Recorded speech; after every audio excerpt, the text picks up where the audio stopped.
The fun never stops. This is yet another pickups video with the Ultra Healthy Video Game Nerd.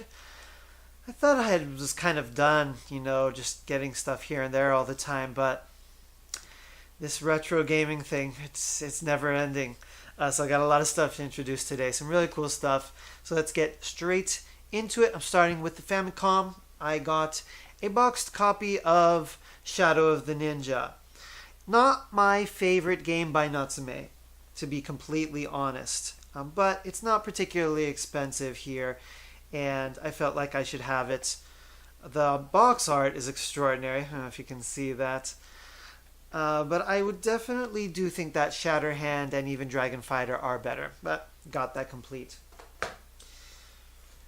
This is Kaiketsu Yanchamaru 3. People who are following me on social media have probably seen this. In fact, you've probably seen almost everything here. But this is the third game in the Kaiketsu Yanchamaru series. The first one was called Kid Nikki in the US. This one is very hard to come across. This was made in 93. That's much later, so there's not going to be a whole lot of copies. And it's a good game. It's not a great game. It's not a masterpiece. The control is rather sloppy for a Nintendo game this late. But glad to have that. And one more on the Famicom. I did finally get a nice complete copy of Super Mario Bros. 2 in Japan. It was called Super Mario USA. Because it didn't start out as a Mario game, it was a game with completely different characters. It was on the disc system, and they switched it to Mario for the US because people in America knew Mario. There's lots of other videos about that story. But anyways, I mean, it's funny how sometimes the cheapest games can be so fun, because this game is so goddamn fun. So that's Famicom, that's all. Getting on to PC Engine. First of all, let's just talk about this right off. This is FX Unit Yuki.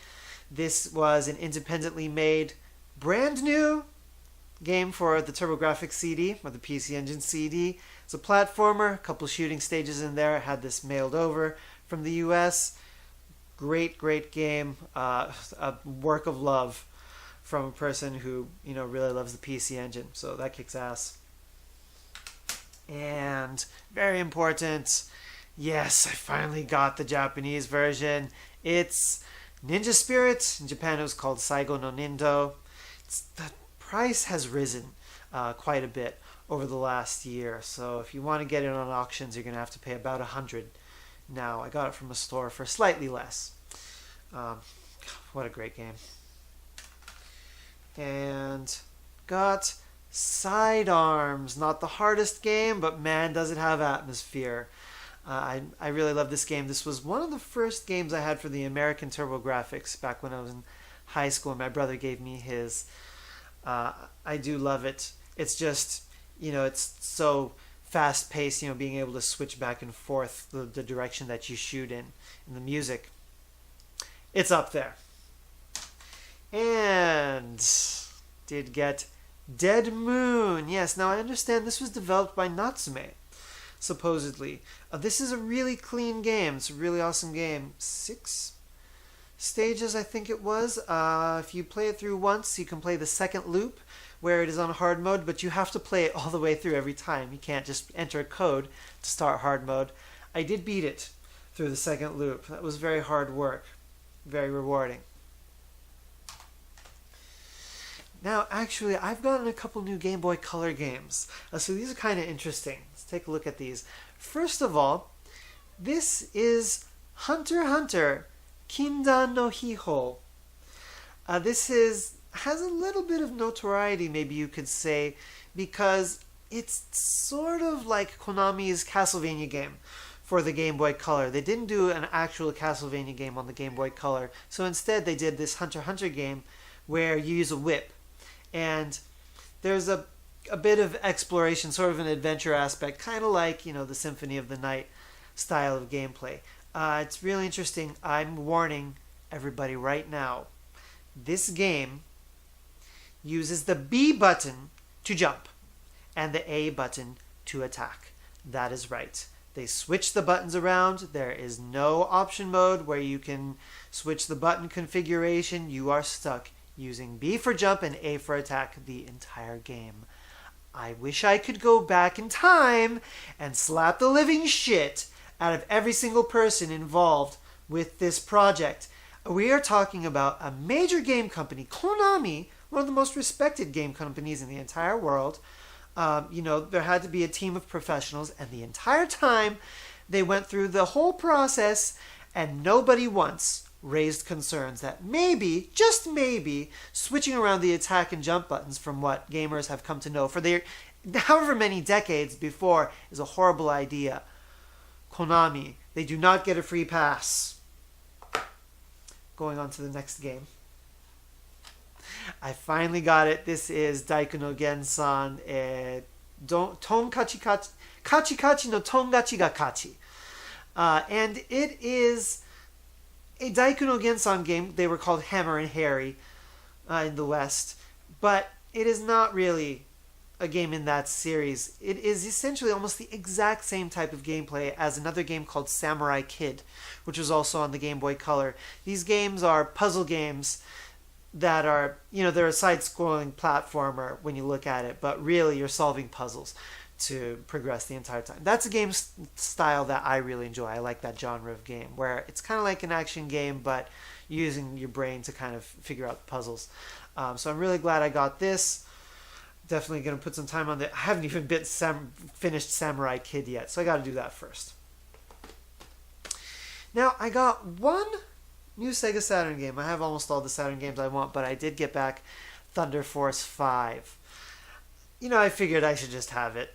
It's an important game, in gaming history. It's not the best shooter. Technosoft, it's like as much as I love the presentation of their games, the gameplay is not extremely complex, and I feel like they had a very difficult time developing boss patterns that were challenging without being extremely cheap. But, graphics, music, and for most of the time the game is extremely fun, so had to get that. Now we're going on to the PlayStation 1. You guys know I have an interesting relationship with the PlayStation 1 because I've discovered that there's so many great 2D action and shooting games that were Japan only. So I really love the system more than I originally had back when it was new. But I have gotten a few new PS1 games. First of all, this was the last major one on my list. This is Cotton 100%. It is the PlayStation port. It was originally a Super Famicom game, and they brought it over to the PlayStation 1 as one of these super light 1500 games. So originally, it was only 1,500 yen, which is about $15. They obviously didn't make a whole lot of them. It is from 2003. That is an extremely late PlayStation 1 game, and the price has skyrocketed. I mean, it's just an anomaly for a super light game to increase in value like this. But I did finally get it with Spine Card even, actually, and everything. So that was really my core PS1 list of games that I wanted to buy. This was the last one. But there are some more interesting 2D games out there, and every once in a while I can experiment. So I've gotten some other cool stuff. First of all, I did get Toki Densho Angel Eyes. This is a 2D fighting game by Tecmo. It was an arcade game, so it's an arcade port. And I really think of it as like a prototype to the Arcana Heart games in a certain way. Just the way that all the characters are girls and giving them quirky character designs, their fighting styles are related to the character personalities, reminds me of Arcana Heart. It's very fast-paced. You can dash around the screen a lot. So I'm not used to those kinds of games. I play a lot of Street Fighter, so I'm going to have to take some more time to getting used to this. The jumping rhythm is kind of not what you might expect it to be, first off. But, really totally awesome game. Obviously, they were not going to be able to get all of the animation from the arcade. The arcade version actually has really nice animation, and they did everything they could on the PlayStation 1, so I respect that. But glad to have this. And every once in a while I pick up a game that's total bullshit. And this is one of them. This is Magic Beast Warriors. It's actually called Goku Densetsu in Japanese. This is a garbage, utterly garbage 2D fighting game with digitized graphics. It's one of the worst games I've ever played. There is no option screen. In this game, there are no difficulty levels. You can't select the time. No switching around the button configuration. Nothing. There's not even a pause button in the game. And when you play on story mode, you can only choose as Goku, as that monkey character right from the beginning. And you have to beat the other characters in order to be able to select them, to be able to play them. It's a ridiculous system. It's god-awful. I bought it for the music. The music is really kick-ass, actually. Although the songs might not be on Redbook on the CD, which is unfortunate, but it's like $3. So whatever. However, the game has probably some of the corniest, campiest, digitized with live actors story sequences. It's just awful. It's so corny. But people who are into kind of weird stuff, into that, kind of undiscovered, so bad it's good gaming might find that interesting.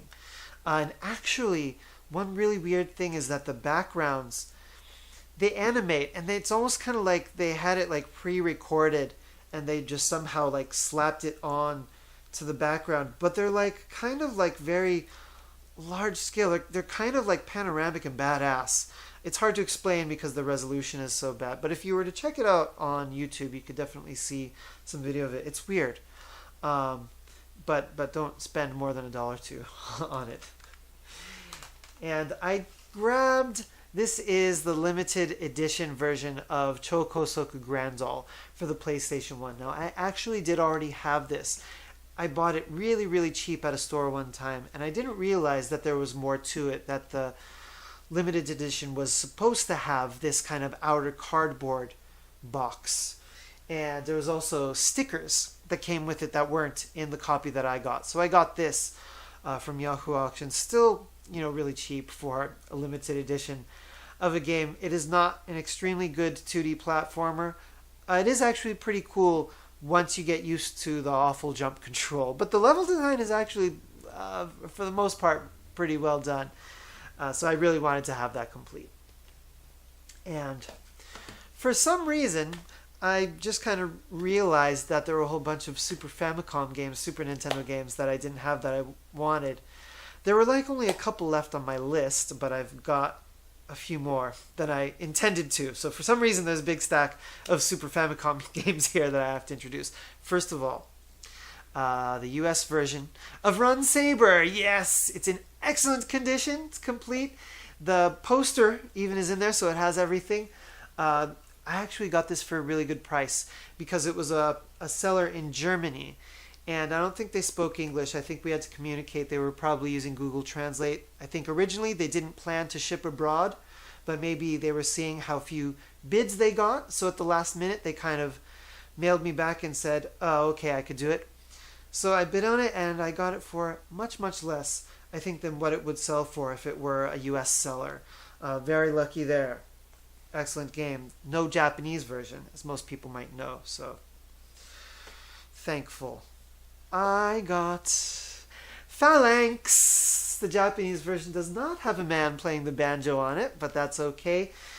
The reviews are split on this game. A lot of people say that it is just kind of middle of the line. It's just mid-range. It's not great. It's definitely not bad.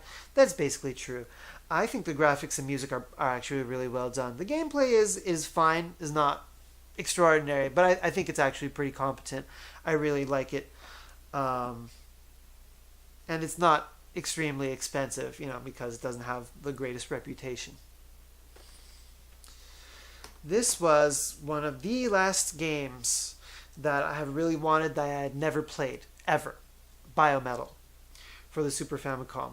How to get the Japanese version. They switched the music in the US version. Some people may know about this. They had, what's that damn group called? Too Unlimited?